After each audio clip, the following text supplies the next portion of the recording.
According to the Constitution, we all have the right to say what we want, as long as it's not likely to produce imminent lawless action. Freedom of speech. I'm going to throw freedom of assembly in there too, because it's basically the same principle. But only in our soft, sensitive, weak society have we interpreted that as, you can say whatever you want because we're more concerned with being politically correct than standing up for what's morally and ethically right. You guessed it, the Westboro Baptist Church. Everyone likes to refer to our founding fathers when you talk about freedom of speech. Do you really think this is what they intended when they enacted it? Do you really think they would let some group protest the funeral of a revolutionary soldier who died fighting for our independence? Are you insane? They would have them hung in the town square, burned at the stake, or beheaded on counts of treason. There's no way in hell they would ever let that happen.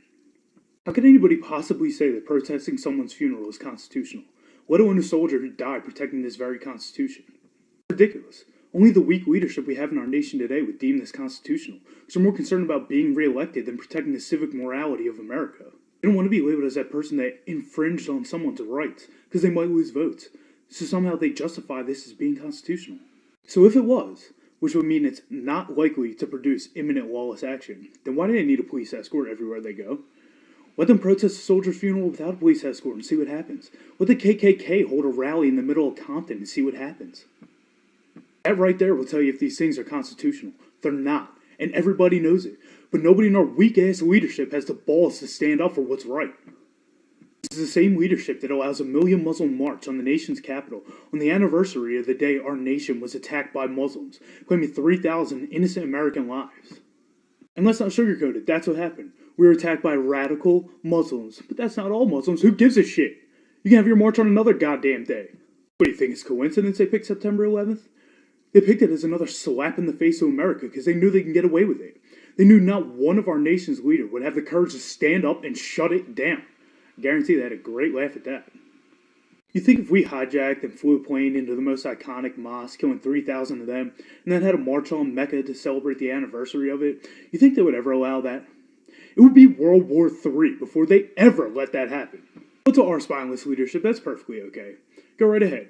God forbid we offend any of you. Here's some American flags. Why don't you burn them too while you're at it? You think the leaders and the people of the World War II era would ever let the Japanese march on the nation's capital on the anniversary of Pearl Harbor?